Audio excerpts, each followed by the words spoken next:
Hi guys! Welcome po sa aking YouTube vlog. Ngayon po ay mag-share na naman po ako sa inyo na isa naman pong recipe na madalas ko pong ginagawa o niluluto. Ito po ay ang lumpiang isda. So ito po ang ating mga ingredients. Bawang, sibuyas, carrot.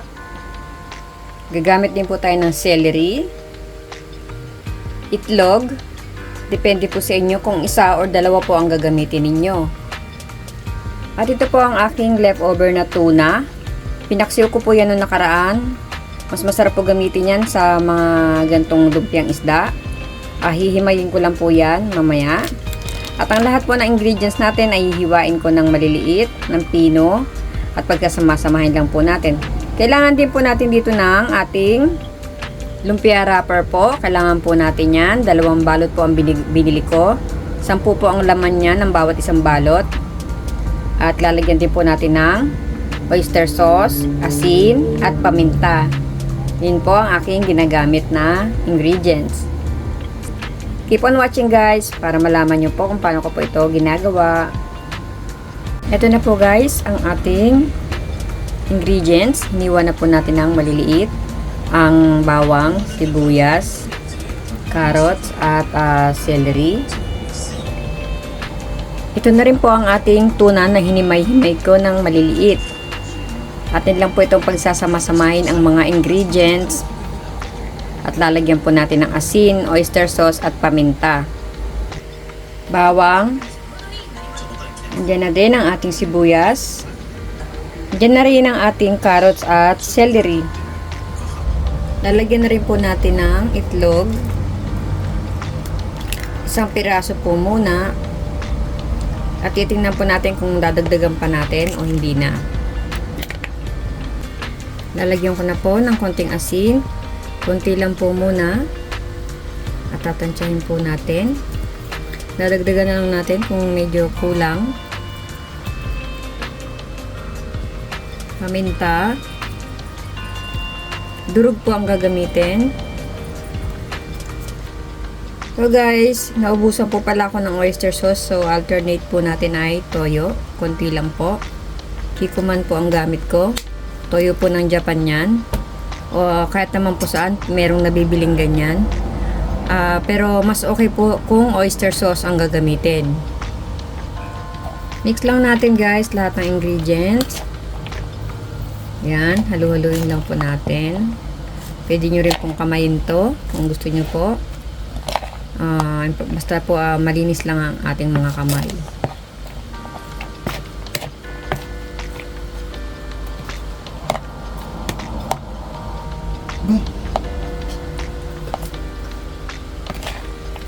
Ayan po, nahalo na po natin mabuti ang ating isdang Shanghai.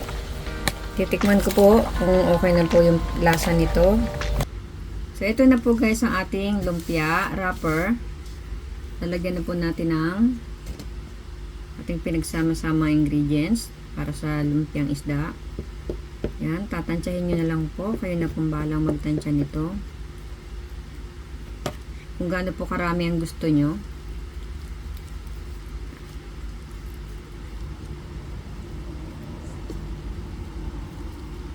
Ganyan lang po ang pagbabalot niyan. Napakadali lang po balutin ang lumpiang Shanghai. Depende po kung gaano kalaki ang gusto nyo. Ito pong lumpia wrapper na ginagamit ko ay tubig lang po, pwede na po dito. Ngayon, kung basa dito, madali lang po siyang kumapit. Pwede rin po ninyong gamitin ang puti ng itlog. Yan po, iba pong wrapper na to ay nadikit agad. So, hindi na kailangan tubigan dito. Para ilak. Ayan po. Dumidikit siya ng kusa. So, ayan po ang aking ginawang lumpia isda. Uulitin lang po natin hanggang matapos po ang ating proseso. At ipiprito na po natin ito maya-maya lang.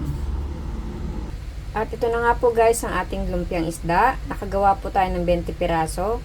Ipiprito na po natin to. At ito po guys, sa isang kawali po naglagay na ako ng mantika at pinaiinit ko na po ang mantika para iprito na natin ang ating lumpiang isda. Dapat po katantamang apoy lang po ang ating sisindihan po. Wag po masyado nating malakas ang apoy para hindi mabiglang pagprito po natin ang ating lumpiang isda. Ilalagay na po natin ang ating lumpiang isda. Huwag niyo po masyadong siksikin ng lagay, para hindi po overcrowd. Ayan. Okay na po yan, kasi mawawala po ang init niyan pag masyado pong marami tayong ilalagay.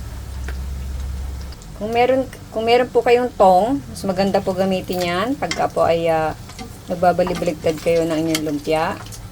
Kabilang side po para hindi po masunog agad. Kailangan dahan-dahan lang po. Pag po masyadong tagalan dun sa kabilang side, para hindi po masunog. Nakapakabango na po ang ating lumpia. Yan. Basta tandaan nyo lang po guys, nasa mahinang apoy lang po tayo. Para hindi po lutuan labas pero hilaw pa po ang loob. Dahan-dahan lang po sa pagpiprito ng ating lumpiang isda.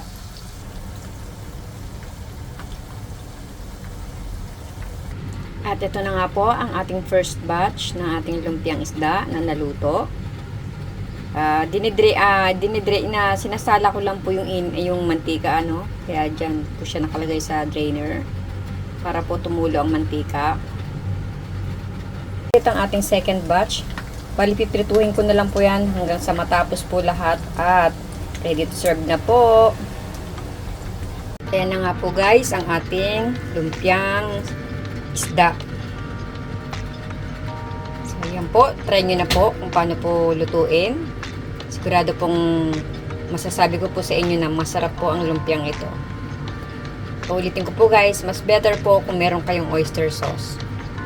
Yun lang po at maraming salamat po sa inyong panonood. See you on my next vlog. Bye! Ingat po kayong lahat.